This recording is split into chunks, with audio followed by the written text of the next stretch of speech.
Hi, I'm Joe from School of Rock North Buffalo. When we're not making musicians, we're also fixing gear.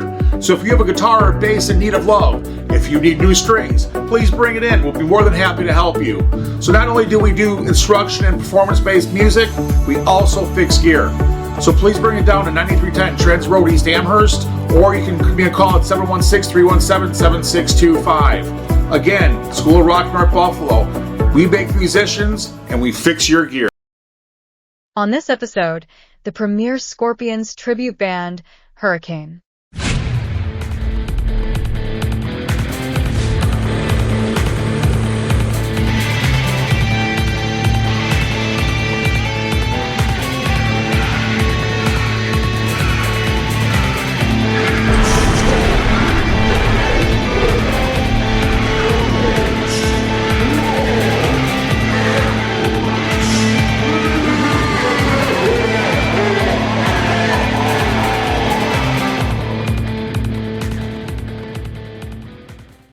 Okay, joining us now from their rock and roll rehearsal space here, we have with us Western New York Music of the Scorpions tribute, Hurricane. How's it going, guys?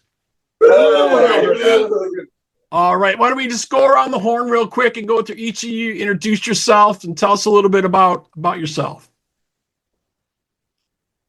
Me? Let's see, I was raised in New Jersey.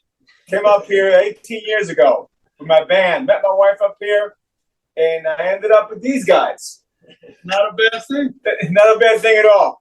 Excellent. Bunch of guys. Jersey. All right. Okay. Kevin Blakita. Known some of these guys my whole life. Playing Hurricane. This is a great band. We're having a lot of fun. I think it's going to be super successful. And we're just really grateful for all the opportunities we have so far and looking forward to an excellent 2025. Can't wait. I'm Merrick Allen. A lot of people call me Rick. I'm the lead singer for Hurricane. Also played in a lot of other bands for a lot of years, and I'm really happy to be here and just knocking it out of the park with some of my best friends, my new brothers in Hurricane. Rock and roll. Ray Barkley, drums, been playing since I was 15 years old in bands, and it's just totally exciting playing with these guys. It's an amazing experience, Lots man. of fun. Lots of energy, great musicians, great people. I'm Shane Davis. I'm the bass player for Hurricane. And we been doing this for quite a long time. Got about 40-some years into this whole type of music world. And this is a new project that we got going about a year ago. And we're going to make this thing happen.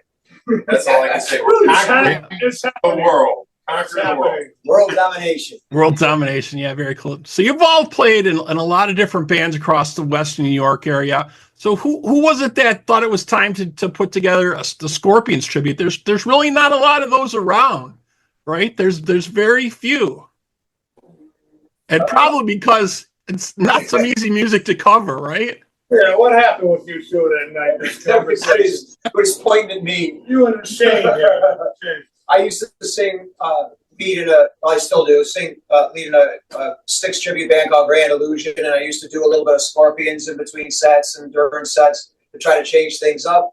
And we did some talking, me and my friend Shane back here, and we said we always wanted to do something on the side that would be a lot of fun, but we wanted to do something that would work and bring the crowds in. And I said, well, Scorpions is something that I know that I can sing halfway decent, and Real good. Not halfway decent. He was a little Real good. He was a little dubious because he said, well, I'm not sure if there's a market report out there, but we'll give it a shot and see what's out there. And I said, well, trust me, if we do it, they will come. And Right. So we shot, and we got our drummer Meister Ray over here on percussion, and we tried a couple of guitar players, but Kevin was very tied up with his other band, Kiss This from Western New York, and we wanted him, but he was so busy with the scheduling, and we needed a slot for a video that we were working on, and he was available for that weekend. He came and he played with us, and we said, Kevin, do whatever you can. You got to stay in the band. Oh, yeah, I said, hey, I want to play in the band. If it becomes available, I want to be a member. And they called me like a day later and said, yeah, sure. Yeah, do it. And he made room in his schedule for it, and the rest was history. Then Jason Jersey Sanchez over here. Dr. Dirty Sanchez. we had another great guitar player to begin with, but because of scheduling and because of other prior commitments, David and Nicola, we called him the professor. He was really decent, but he had to do what he had to do that was right for him, which no hard feelings. It was all amicable, but Jason became available for us, and he's just been an absolutely great fit for us. He's just knocking it out of the park. We're just really, really happy. They just say that. They're lying. Very good. Very good.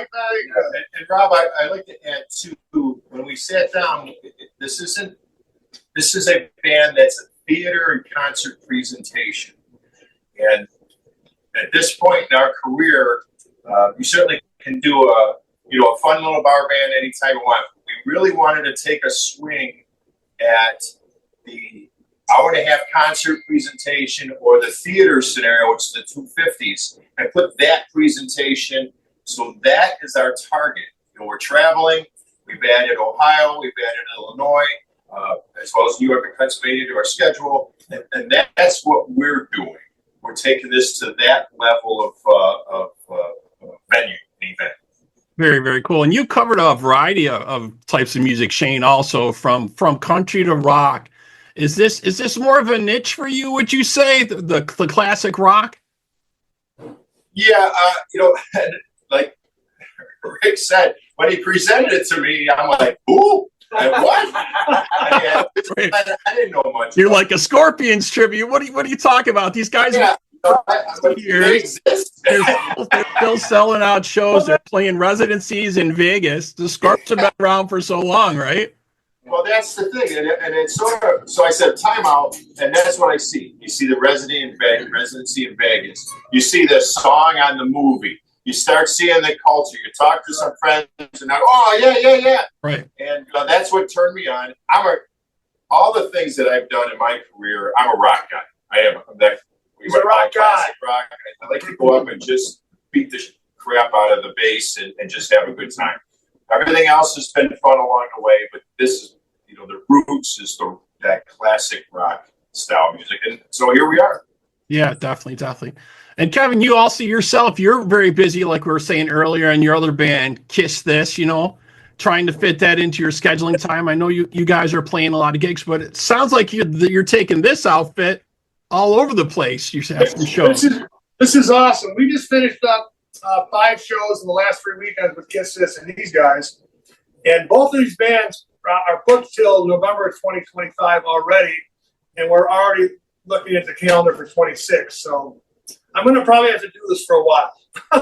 Right. Yeah, I was saying, there's not a lot of Scorp tribute bands around that can pull it off good and have the look and the sound. I mean, it's not easy to sing. It's not easy to play. This is some tough material. And I got the white hair, and Rudolph's got the white hair. There you go. Right. So I got that white, and then the Kiss band, obviously, I wear the wig. But so it's worked out really good that my hair went white, at my age. So it's good. It worked out really good. Yeah. Like you mentioned, you got to be committed to the project, and you got to be committed to presenting it a certain way. Everybody in this band has done that. And I will tell you, as I've been talking to venues out of state that have looked at our videos, they've brought that to my attention, that's what caught their eye is you're looking like it, you're sounding like it, right. I like it.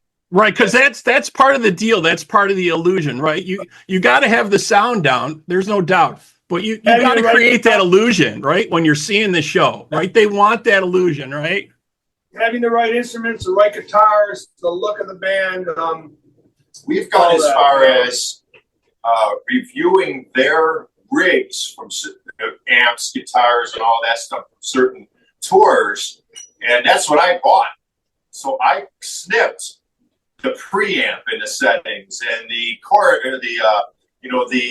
the wah pedals and those types of things in the settings, the EBS equipment and their settings. I snipped from the tour what they were using, especially on bass, and then I helped the other guys and said, hey, look at some of this other stuff so that you can recreate that sound and look for certain things.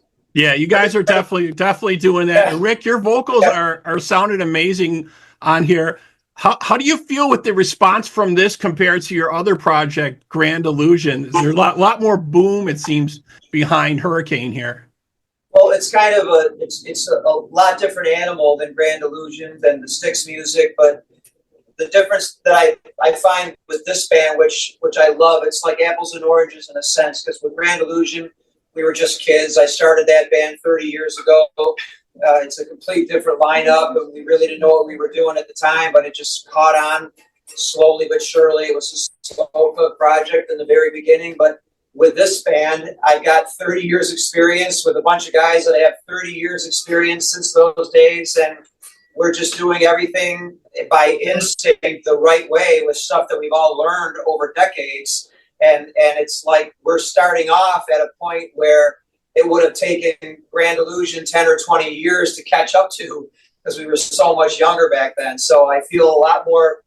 Plus, I got out from behind the keyboards. I'm fronting the band. I've fronted several bands in my career, but to be able to come out front and be able to just focus on the performance, focus on Klaus, focus on the voice, it's so much more fun and so much more freeing up for me. I have a lot more fun that way. But I still love Grand Illusion. I still love Styx. I still love those guys in the other band. Like, they're my brothers. So I still will continue to perform occasionally with those guys. I still love that. But with Rich Dave, Mike Tantillo, John Daniels, I just love all those guys. Scott Helpers, they're a great group of guys. I will definitely be looking forward to playing with those guys on occasions throughout the year. But being out front for this band with this group, it's something I really, really love to do. It's, like me taking the makeup off and not having to do this is great. I get to be more myself. I mean, I'm still emulating a character, but there's a lot more of me in this band than, you know. Exactly. People know who I am now. It's like, oh, you're in this band too? I didn't know, you know. Some people don't know who I am in a KISS band, you know. Right, because maybe they never seen you without your makeup, right?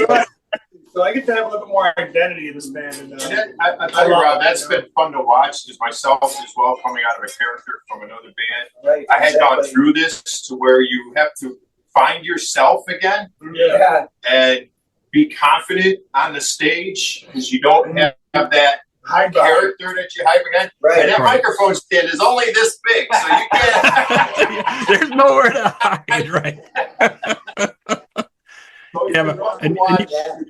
You guys have definitely stepped up. I mean, the sound production during your shows is great. The production value itself is tremendous. It sounds really great. You know, folks can watch. You know, we'd be playing some of the video for folks to watch, so they can check out, you know, and see what you guys are putting together here. It just sounds amazing. I was really taken back when I first heard you guys are doing a Scorps tribute. I'm like, wow, this is great. Nobody's doing this right now. We're 4 shows into the band. 1 show at Jersey. Already booked theaters and shows from here to Ohio, and making great money already and playing in front of lots of people and have great merch and having fun. And we've done more in 4 shows than some bands I've been in for 3-4 years as far as venue status, money status. It's just awesome. You know, it's great. Well, for me, it feels like I've been playing with these guys for a long time, and it hasn't been a long time, but it just feels like a long time. It's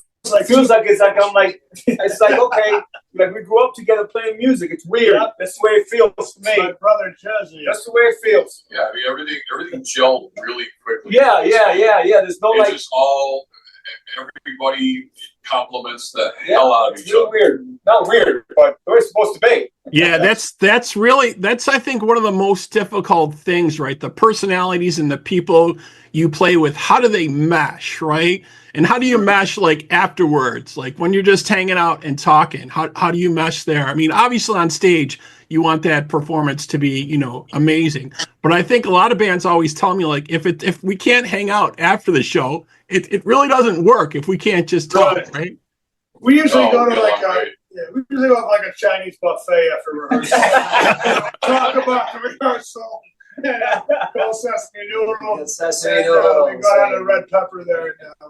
I think Shane said it best when you were asking about what it's like for us now doing this band together, and it really is a matter of us all finding ourselves and doing what comes naturally and being ourselves on stage, discovering who we are as ourselves as pure musicians. It's really, that's what's been really exciting for us. And I think that's where the chemistry is really coming into play. You know? Yeah, and Rob, you know, we run this. It's a democracy, and everybody has input. Certainly, everybody has a lead role in their different ways. But just before this, this video, we were talking about business points. I had about 8 different business points, what we need to refine. We went over the last show, what we need to work on, what we need to improve on, Right. performance contracts, to travel, all of that stuff, so that we're all in the know. Keeping that communication line open is number one, and when that breaks down is when things get a little goofy. So, we're trying to stay wide open and transparent. Transparency. And we're not kids either. So Right. And I know a lot of the bands always bring up the travel is such a difficult thing nowadays for any band. You know what I mean? It's so expensive to do that at this point, going to different places, working that into the contracts, different things. You might need some rooms overnight or different things depending on the venue, depending on how far. How has that been working for you with the different venues? Are they being a little bit more receptive nowadays, or is it still kind of like a little bit of a battle to kind of get things done? it's so the conversations that I have, we pride ourselves on being easy to work with. We just want to have fair deals. We're not, we're all established guys. So you're not going to come out rich, but if it's a good adventure, it didn't cost you any money. You got extra, and you put $100 in your pocket after you paid for all the expenses. There's soda pops and Chinese buffets. You're ahead of the game, and that's been our approach with the venues. We take on some risk though, because we are new. Right. It's not. The Scorpions aren't requested like a Journey, Bon Jovi, Elvis. They come in with an automatic level up here. So we aren't afraid of taking on risk, which also can give you bigger rewards. So that's, ticket splits, stuff like that. Right, right. So, there's a lot of discussion, but really in our discussions, it's like the guy on the other side of the phone has been doing it a long time. We got shelves of contracts and stuff we've been doing a long time. So let's just have a frank discussion, a fair discussion, what makes sense in your market that we can make the deal. And that's what we do. Yeah. At our age, like I said, everybody being established. We're not 20 years old, 25 years old, throwing our shit in the van, hitting the road and going, how are we going to pay for gas coming home?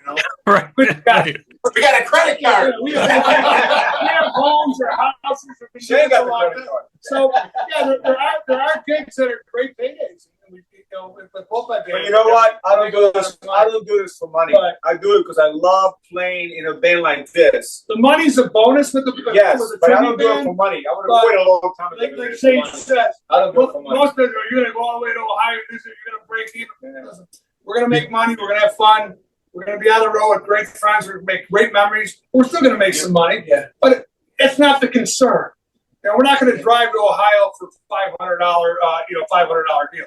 The contracts are much bigger than that, and it's just the fun of getting there in the hotels and having fun and making the memories. I'm just looking forward to traveling. Yeah. So when you say, we wouldn't do it if it was $100, but it's Right. But we don't rely on it for income. So if we get away for 4 days, we have a lot of fun, and we come home, and it doesn't cost. Right. Kevin, what would you say is still this tribute band thing is still such a draw for audiences if it's done correctly? I mean, we've all seen so many different bands just try to do it a little bit, and they really don't pull it off very well. Some bands step up and they add that extra elements to the show. Whether it's production, whether it's costuming, whatever it is. When they add those extra elements, I think the audience really realizes that. I see if you follow tribute bands and you look at 2 or 3 of the same type of tribute bands, I think you'll see the ones that do a little bit better job will play the better venues. They're not just playing the typical bars in the area that all the other regular bands would play. And the ones that do a little bit better job seem to get a little bit better venue and a little bit better. Obviously the better money with the better venue comes along, but. I still have regular classic hard rock bands that will go out and play for $100, a couple $100, and over for my buddies. They do a 3-piece band have fun. So, but the tribute bands seem to be a little bit more lucrative, and it seems to be a little bit more fun, bigger audiences, better places. You play better places. I think if you're going to do a tribute to a band, you got to really love the material, and it's really got to mean something to you.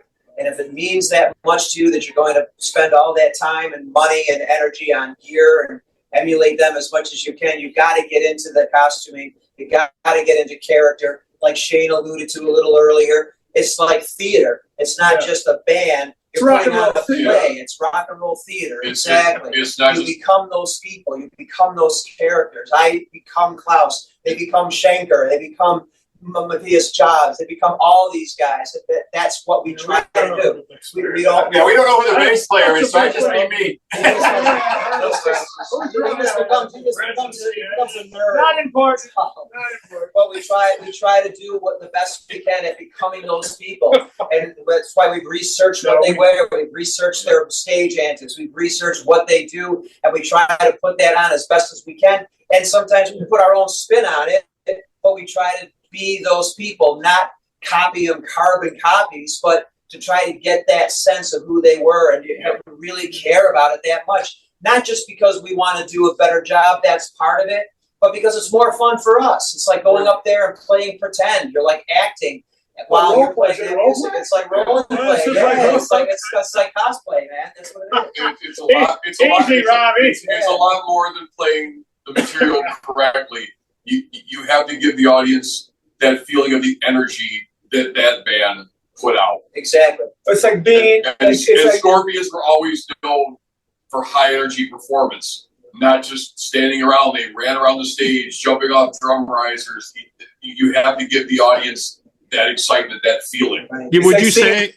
Would you say that's what's led to the Scorpions' longevity, the excitement of their music? Because they've been around, what is like 60 plus years, right? Yes. This is 60 years. 60 years this year. For me, it's like seeing the real band, but not the real band. You know what I mean? In other words, we're second to the real band. That's what I look forward to make it feel that way and sound that way and look that way. People walk away, you say, well, that was a pretty good representation of the band, and it's good to keep the music alive and support it. That's why it's called a tribute. Rob, for people to know out there, we've added video. We continue to work on that, so there's video syncing. You'll get pieces of video and interviews that go along with the songs that add to the stage presentation. We took a couple of Marshall cabinets and cut out the speakers, and I put monitors in there. So right in the Marshall stacks, you actually have the video going on there as well as your big video. So it's all part of the presentation, and we continue to improve on that and add to that as we add more material, which is really exciting for us as well as the audience presentation. Yeah, I think that's such a big part of it. Like you guys were saying, rock theater. The presentation is such a big thing nowadays with that. If you want to reach that next level, if you want to become a premier tribute band, that's the way to do it, definitely. What gigs you guys got coming up? You got dates that you guys can talk about now? Do you have shows? Yeah, so we're in Rochester at Bunsey's on March 30th. Okay. We are going to be announcing a couple of big shows. We're going to slide another stage show May 9th, but we haven't announced yet. We're sort of announcing it. We're going to slide one in because we have some opportunity. We just nailed down a tour going out to Illinois, back through Ohio as well later in the year. But those first couple, the Bunseys in Rochester, we got a Syracuse show in Sharky's May 30th. We got a stage in New York on May 9th. We've got several other large events that we've nailed down here in Western New York that we can't quite tell you the details about yet, but stay tuned. You'll be getting filled in soon. 3 big blowouts this summer are going to be great. Nice. So, Rick, if folks want to check out what's going on, what's your socials? Where should they look for you? Definitely look on Facebook for Music of Scorpions, and also on hurricanerocks.com on our website. You can keep up with all of our events, all of our tour dates. There's a splash page on the homepage with our next event, whatever it is. We got a little short video showing the time and date. All the single ladies can just friend request Rick. There you go. All my personal contact information is there. All right. Very, very cool. Like Rick was saying, folks, you can check them out on their social media. Check out Hurricane Music of the Scorpions. a phenomenal tribute band. You guys will not be disappointed. These guys put on a great show. Very, very cool. Guys, thank you so much for joining us. Really appreciate it. Thanks a lot. Thank you.